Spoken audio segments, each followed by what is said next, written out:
جو دعا قبول نہیں ہو رہی اسے تہجد میں مانگ کر دیکھو، کیا ایسا کچھ ہے جو اس کی کن کی پہنچ سے دور ہے؟ تو پھر مایوس کیوں؟ وہ وہاں سے عطا کرتا ہے جہاں تمہاری سوچ بھی نہیں جا سکتی۔ وہ سب بند دروازے کھول دیتا ہے، وہ دل بدلنے پر قدرت رکھتا ہے۔ یقین کرو وہ تمہارے لیے بہترین فیصلہ کرے گا، اور یقین رکھو جو ہو رہا ہے اس میں اس کی رضا ہے، اور رضا سے بڑھ کر کچھ بھی نہیں۔ معجزوں کو دراصل ہماری دعائیں ہی کھینچ لاتی ہیں، وہی جو ناممکن تھا کبھی وہ ممکن بن کر تمہیں دے دیا جاتا ہے۔ ہماری ایک پکار پر اللہ 70 مرتبہ پوچھتا ہے، بولو میرے بندے کیا چاہیے؟ کیا تمہیں لگتا ہے کہ وہ تمہارے دکھوں کو نہیں جانتا؟ تم کیا جانو گے تمہارا رب کیسا ہے؟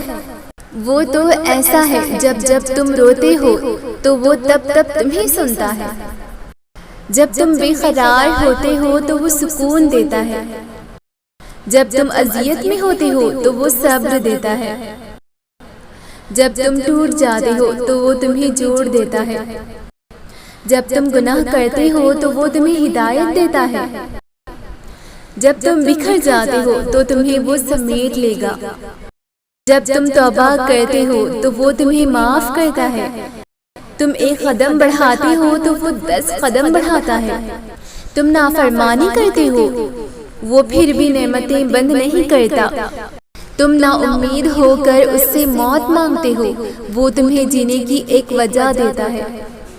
ہم انسان ہو کے رب کو بھول جاتے ہیں، اور وہ رب ہو کر ہم جیسے گناہگار انسان کو نہیں بھولتا۔ وہ تب اپنے بندے کو تھام لیتا ہے جب دنیا انسان کو ٹھوکر مار دیتی ہے۔ تمہاری کہانی کا مصنف اللہ پاک ہے، اور اس سے بہترین مصنف اور کون ہو سکتا ہے؟ اور یاد رکھو کہ ایمان والے سب سے زیادہ آزمائے جاتے ہیں۔ وہ دکھ جس کے آنسو تم نے اللہ کے سامنے بہائے، جن دکھوں کے آنسو تم اپنے حلق سے ہی اندر لے گئے، جو مصیبتیں آنے سے پہلے ہی ٹل جاتی ہیں، اور وہ ضرورتیں جنہیں تمہاری زبان سے نکلنے سے پہلے ہی پورا کر دیتا ہے۔ کیا واقعی تمہیں ایسا لگتا ہے تمہارا اللہ تمہارے دل کے حال سے واقف نہیں؟ جو 2 رنگوں والے پانی کو ایک ہی ساتھ سمندر میں رکھنے پر قادر ہے، کیا وہ تمہاری تکلیف کو ختم نہیں کر سکتا؟ ایک وہی تو ہے جو سب جانتا ہے۔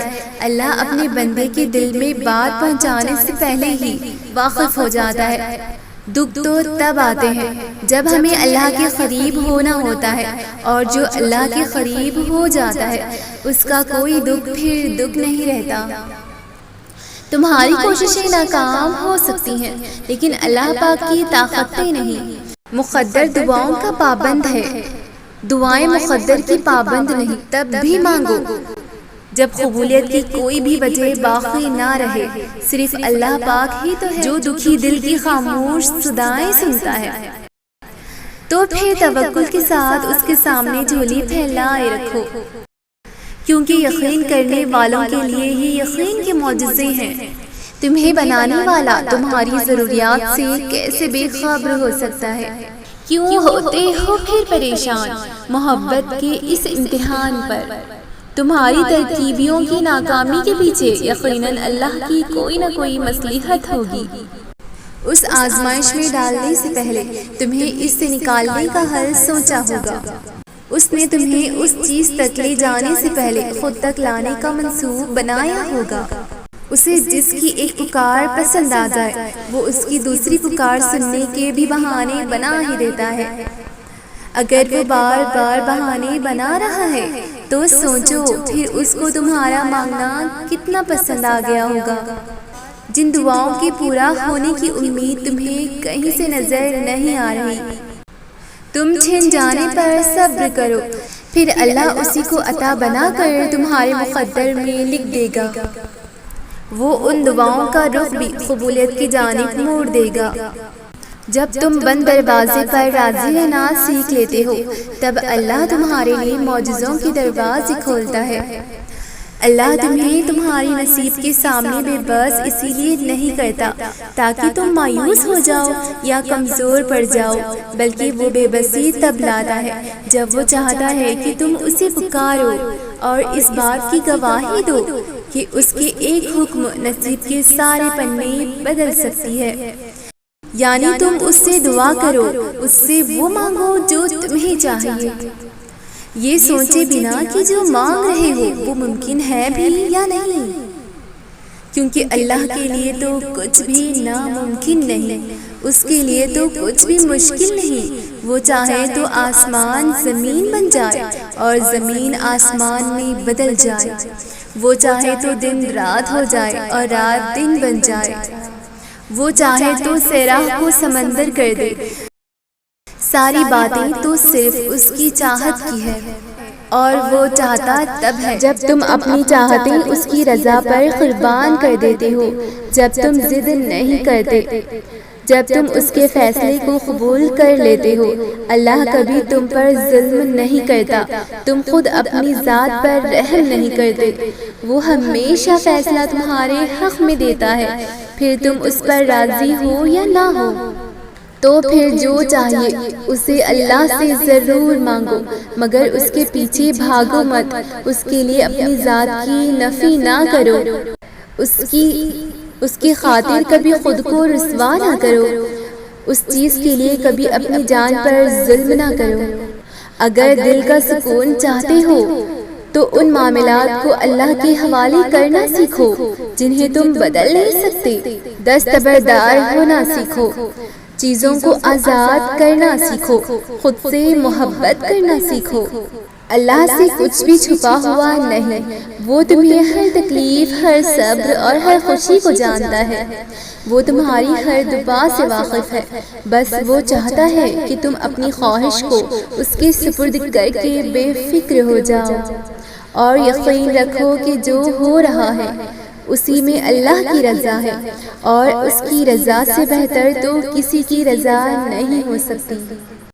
پھر اللہ تمہیں وہ بھی دے دیتا ہے جس کا ملنا تمہیں ناممکن لگتا ہے، جس کے ملنے کی امید تم بہت پہلے چھوڑ چکے ہوتے ہو، کیونکہ وہ تم سے بہت محبت کرتا ہے، اتنی محبت کہ تم اس کی ایک چاہت کو اپنی چاہت بناتے ہو تو وہ تمہاری ساری چاہتوں کو اپنی چاہت بنا لیتا ہے۔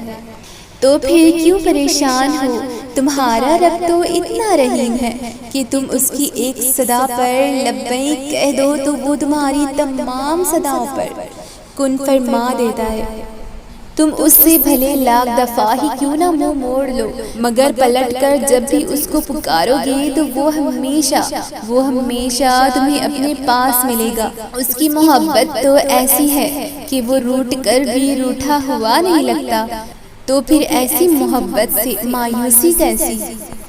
اگر تم جان جاؤ کہ جو تمہیں ابھی مل نہیں سکا اس میں اللہ کی کتنی بڑی مصلحت تھی تو تم اس کی محبت دیکھ کر عشق بار ہو جاؤ۔ اگر تم جان جاؤ کہ اس نے تم سے کچھ لے کر تمہیں کیا کچھ دینے کا سوچا ہوا ہے تو تم تمام عمر سجدے سے سر نہ اٹھاؤ۔ اگر تمہیں ذرا سا بھی اندازہ ہو جائے کہ وہ کیسے تمہارے معاملات سنبھالتا ہے تو تمہارا دل اس کی محبت سے پھٹ جائے، تو پھر بھاگنا چھوڑ دو، ٹہر جاؤ، دعا کرو اور انتظار کرو، بند دروازوں پر غم نہ کرو، کھلے دروازوں پر خوش ہو جاؤ۔ جو تمہیں چھوڑ گئے ان کو مت ڈھونڈو، جو تمہارے ساتھ رہا اس کو تلاش کرو، تم اس کے راستوں پر چل دو اور تمہاری رضا تک کے راستے خود ہی بنتے چلے جائیں گے۔ پھر کیا ممکن اور کیا ناممکن، سب تمہارا رب تمہارا۔ قسمت تو اللہ نے لکھی ہے، پھر غلط تو ہو ہی نہیں سکتی نا۔ ہمیں تو رب پر یقین رکھنا ہے، قسمت کو کبھی برا نہیں کہنا۔